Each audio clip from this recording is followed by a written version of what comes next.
Hola a todo el mundo, estos comentarios en contexto, el programa que no es lo suficientemente importante como para ser parodiado. Bien, esta es la tercera parte de una serie de podcasts en los que relataré mi travesía escribiendo un artículo acerca del Carnaval de Sitges.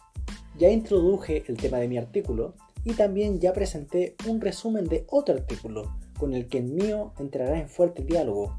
Ahora, como lo prometí, toca hablar de Bakhtin, filósofo y teórico literario, que analizó el carnaval como fenómeno social, categoría que rescataré para aplicarla al fenómeno que ocurre hoy en Sitges, Cataluña. Comenzamos pues.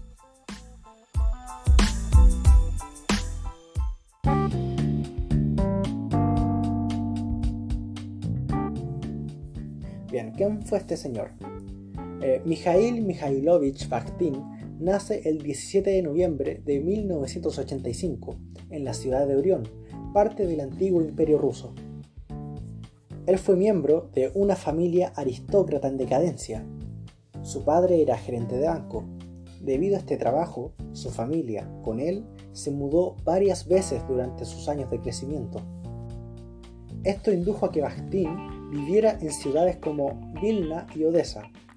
A partir de sus 9 años, presentó síntomas de una enfermedad conocida como osteomielitis, enfermedad crónica que ocasiona inflamación simultánea de la médula ósea y el hueso.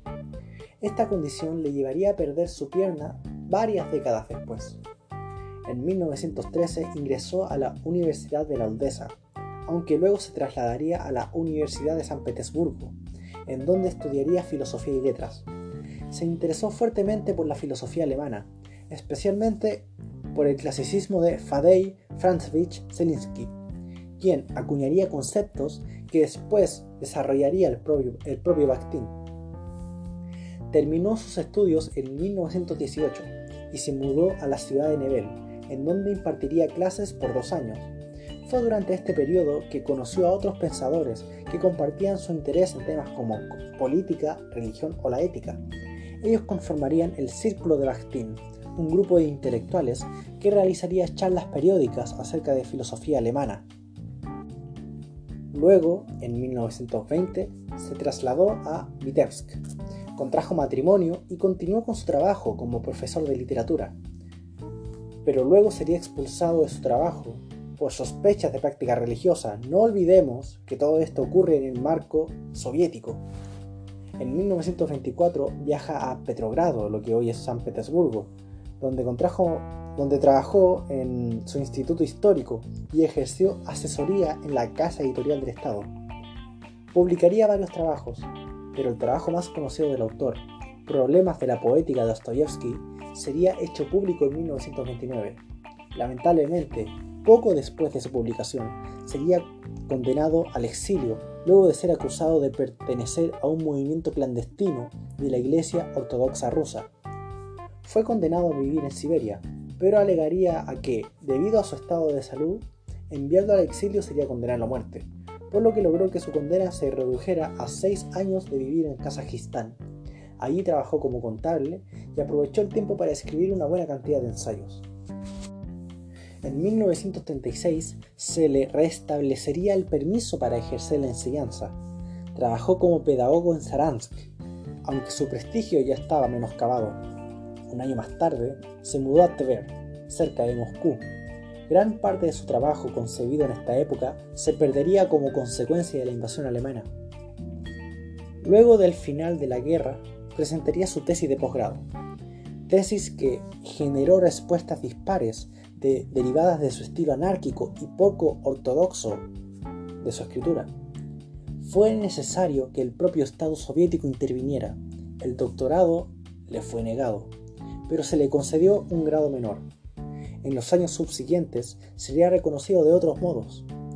Poco después de su fallido intento de obtener un doctorado, asumió el cargo de presidente del Departamento General de Literatura en el Instituto Pedagógico de Mordovia.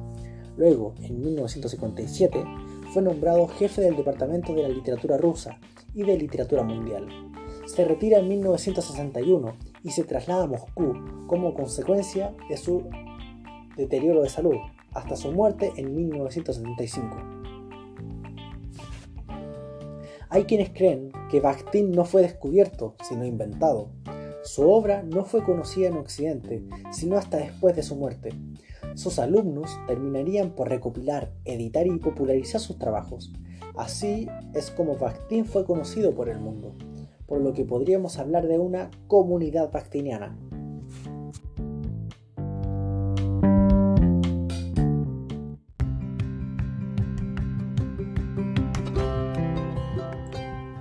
Bien, a lo que nos compete hoy. Como les dije, este podcast se centrará en estudiar el concepto de carnaval según Mikhail Bakhtin. En el año 1974 fue publicada originalmente la obra de Bakhtin, La cultura popular en la Edad Media y el Renacimiento, el contexto de François Rabelais.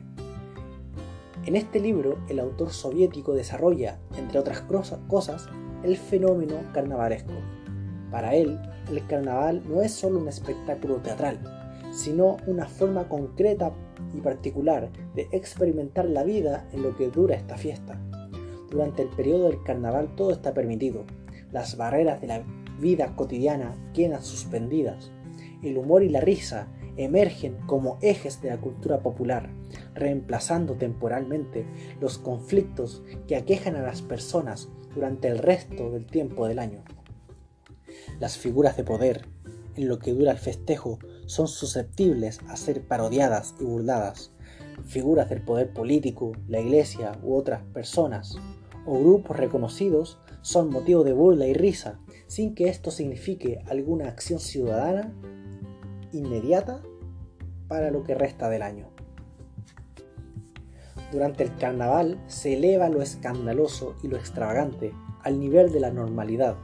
Se cuestionan a su vez lo que la sociedad considera correcto o normal.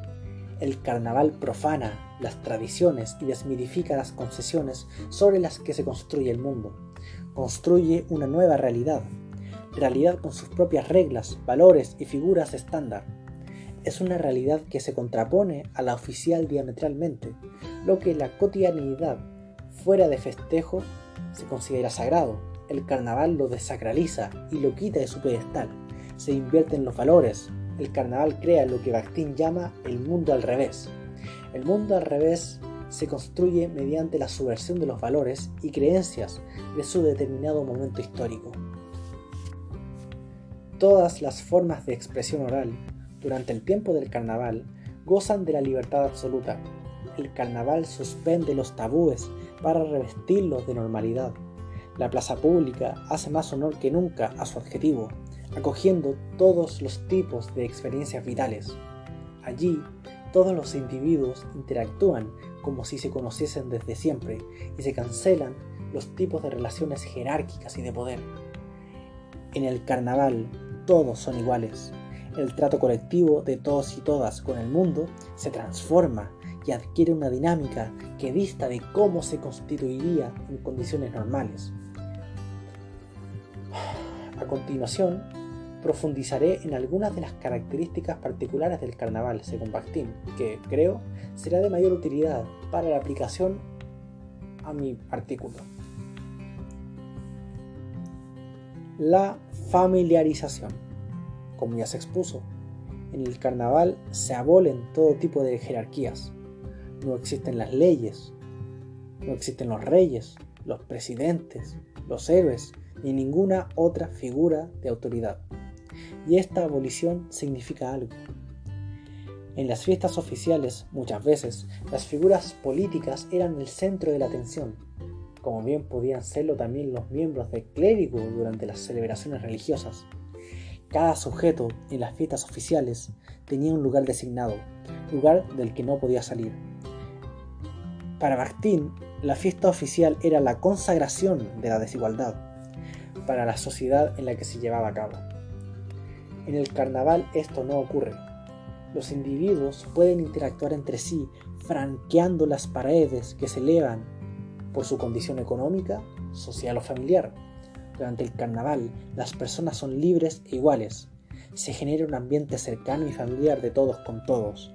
El lenguaje dista del registro oculto formal y los participantes del festejo emplean un vocabulario que podría encontrarse más fácilmente en la intimidad de la confianza hogareña, quizás sazonada por el alcohol. La configuración del lenguaje familiar implicaría la utilización de un léxico alimentado con elementos corporales, oscuros, divinos y humanos. Es una forma de expresión desenfadada y renovada que reinicia el sentido de la vida del hombre y lo ubica dentro del mundo como un humano plenamente humano. La excentricidad. En el carnaval, el hombre es libre de la cápsula de su cuerpo. Los aspectos ocultos de sí mismo pueden ser revelados y experimentados de manera concreta y sensible. Los disfraces y la máscara no son solo elementos decorativos, sino que se convierten en expresiones concretas de la interioridad. Estas expresiones permiten dar una idea de cómo se relacionan los individuos entre sí, no en un sentido jerárquico, sino dentro de la igualdad, de un modo detallista. Todas las formas de expresión se unen y entrelazan sin importar lo contradictorias que puedan ser entre sí. Las interacciones entre individuos durante el carnaval gozan de cierta autenticidad, propiciada por la exteriorización que implica la excentricidad. La disparidad de excentricidades no inaugura batallas ideológicas. De estas interacciones, por el contrario, se desprende una sensación de comodidad en el contacto con el otro. Esta excentricidad también libera al hombre de las prisiones interiores que le aquejan. La risa del carnaval apacigua la ira del censor interior, como lo dice Bakhtin. El miedo a la autoridad, a lo sagrado o al castigo queda anulado por la celebración. Permite la visión de lo nuevo y del futuro. La concepción de lo popular como cultura y fuente de conocimiento se encuentra fuertemente determinada por lo excéntrico y novedoso del carnaval y termina por dar forma a la identidad de la celebración en cuestión. La ubicación. El tiempo para el carnaval tiene la particularidad de ser radicalmente irrelevante. No es importante en tanto que el carnaval solo importa el ahora. El resto del tiempo, el de la normalidad, pasa a un segundo plano, puesto que el resto de la vida se desecha para dar paso a la libertad de no tener pasado ni futuro. El espacio, por otro lado, sí que goza de vital importancia. Es importante disociar el carnaval de su lugar de ejecución por excelencia, la plaza pública. Es en la plaza donde los personajes más dispares posibles interactúan sin mayores restricciones, ergo facilita la familiarización. La plaza, en relación con la ciudad o el pueblo en que existe, es pequeña. Su tamaño reducido fuerza a las personas a relacionarse, pero al ser un ambiente de fiesta y cercanía, apacigua toda incomodidad que pueda significar el contacto. Es una cercanía cómoda, es un gran banquete. Por último, el carnaval presenta la parodia. El carnaval, por su carácter popular, supone un profundo valor paródico en sus representaciones. Las figuras relevantes para la sociedad en cuestión en la que se enmarca un carnaval determinado son sometidas al juicio del pueblo. La parodia es el elemento popular mediante las personas pueden dar a conocer sus opiniones, marinadas en la cotidianeidad, sin repercusión inmediata de las autoridades. Es más, en el carnaval, un mundo aparte, una segunda vista, la parodia no es percibida como algo necesariamente hostil, sino algo más cercano a lo anecdótico. La parodia a la religión, a los reyes, a la policía o a los jefes forman parte integral de la configuración del carnaval. Lo que pasa en el carnaval queda en el carnaval. El carnaval profana la esencia misma de lo que se está representando, sin que esto pase a ser puramente negativo. El carnaval bakhtiniano nace y se desarrolla en la Edad Media y el Renacimiento, por lo que su concepto de parodia dista del contemporáneo. Esta parodia también puede tener tintes positivos. La parodia no solo rebaja, sino que eleva y resucita. Una parodia únicamente negativa sería alejarse de la cultura popular. La idea de un mundo al revés, como lo plantea Bakhtin, no implica hacer pasar lo positivo por lo negativo, sino que significa erradicar, al menos efímeramente, la dualidad maniquea de lo positivo y lo negativo, para dar paso a una vorágine de ideas inseparables entre sí, que pueden incluir admiración, repudio, aceptación y el miedo, solo por dar unos ejemplos.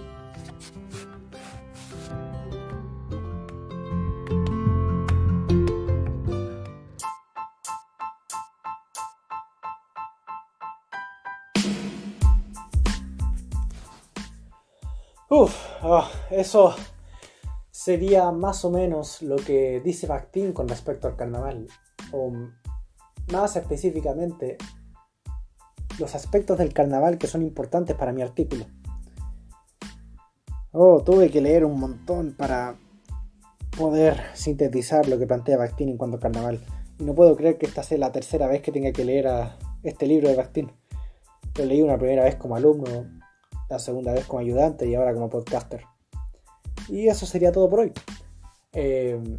No queda mucho más que decir con respecto al carnaval bakhtiniano, salvo que decirles a ustedes qué piensan con respecto a esto. ¿Conocían esta particular forma de entender el carnaval? ¿Conocían a Mikhail Bakhtin? ¿Qué piensan de él? ¿Conocen carnavales en la actualidad que personifiquen lo que Bakhtin plantea en su libro? Pueden contarme.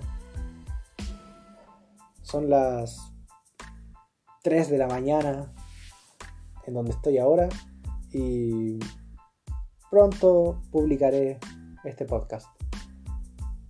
Y bueno, pues más nada, yo soy el Rodrigo, esto fue Comentarios sin Contexto, gracias por escucharme, son un amor, pero recuerden, siempre hay algo que decir. Hasta siempre, les quiero.